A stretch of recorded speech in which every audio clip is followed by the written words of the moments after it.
Hello student, welcome back to my channel. तो आज हम डिस्कस करने वाले हैं ग्रेड 3 इंग्लिश की बुक मैरीगोल्ड से, और आपकी पोयम का नाम है what's in the mail box. तो चलिए समझते हैं इस पोयम के अंदर हमारा पोएट क्या कहना चाहता है। तो मेल बॉक्स से बच्चों आप क्या समझते हो? मेल और बॉक्स दोनों अलग अलग वर्ड है जिसका एक कंपाउंड वर्ड बना है। कंपाउंड वर्ड होता है स्टूडेंट जब दो अलग अलग शब्दों को मिला के एक नया शब्द बनाया जाता है, जैसे बास्केट प्लस बॉल। तो क्या बना? कमेंट सेक्शन में बताइएगा। तो मेल बॉक्स हो गया यानी कि एक तरीके का जिसमें आपकी मेल जाती है, यानी कि जो आपके लेटर्स जाते हैं। जैसे आपने देखा होगा ना कि पोस्ट ऑफिस देखा होगा, अगर आपने रेड कलर का एक डिपार्टमेंट जैसा होता है, मतलब बिल्डिंग जो होती है, और जहाँ से आपकी चिट्ठियाँ आती हैं जाती हैं, आपके पार्सल इधर से उधर ट्रैवल करते हैं, और उसके बाद एक छोटू सा प्यारा सा बॉक्स होता है मेल बॉक्स, यानी कि रेड कलर का एक बॉक्स भी देखा होगा जिसमें हम लेटर्स को डालते हैं। सो बेसिकली इस पोएम में सिंपल क्या है कि एक तरीके से कि जो पोएम है वो एक गर्ल के बारे में है। तो चलिए पहले मैं आपको लाइन टू लाइन समझाती हूँ, उसके बाद हम इसकी समरी और इसके कंक्लूजन में आएंगे कि पोएट यहाँ पे क्या कहना चाह रहा है। मोस्ट ऑलवेज, यानी कि ऑलवेज मतलब होता है स्टूडेंट कि हमेशा, all the time. When the postman comes, अब पोस्टमैन कौन होता है? वो इंसान जो आपके लिए आपकी चिट्ठियाँ लेके आता है या आपका कोई पार्सल लेके आता है, स्पेशली जो पोस्ट ऑफिस द्वारा भेजे जाते हैं। तो जब भी हमेशा क्या होता है कि पोस्ट ऑफिस आता है, पोस्ट ऑफिस से पोस्टमैन आता है, तो विथ लेटर्स 2 और 3, और उसके पास क्या होते हैं? लेटर्स होते हैं। लेटर्स क्या होता है स्टूडेंट? एक तरीके का रिटन फॉर्म ऑफ कम्युनिकेशन होता है, यानी कि पत्र जिसे हम कहते हैं, जो आप अपने फ्रेंड्स आपस में एक दूसरे से शेयर भी करते हो।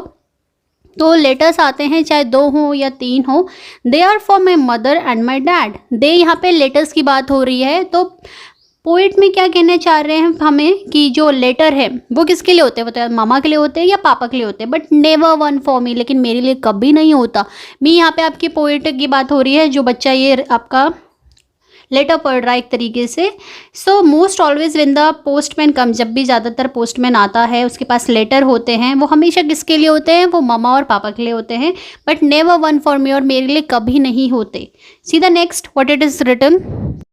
आई am going to write some letters down. मैं फिर भी कुछ लेटर्स लिखूंगी। आई यहाँ पे वो बच्ची है, और जो आपको पिक्चर में दिख रही हुई एक लड़की है। तो यहाँ पे चाइल्ड एक गर्ल है, मतलब एक जो बच्चा है वो एक लड़की है। That's what I am going to do, और यही मैं करने जा रही हूँ। And then my friends will answer me and I will get letters too, और फिर मेरे दोस्त भी मुझे आंसर करेंगे और मुझे भी कुछ लेटर्स मिलेंगे।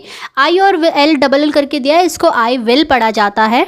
तो देखिए यहाँ पे क्या दिया है, I am going to write some letters, मैं कुछ लेटर्स लिखूंगी जबकि, and that's what I am going to do, और यही मैं करने जा रही हूँ। And then they are my friends will answer me, उसके बाद मेरे दोस्त भी मुझे आंसर्स करेंगे। And I will get letters too, और मुझे भी बदले में क्या मिलेंगे? लेटर्स मिलेंगे।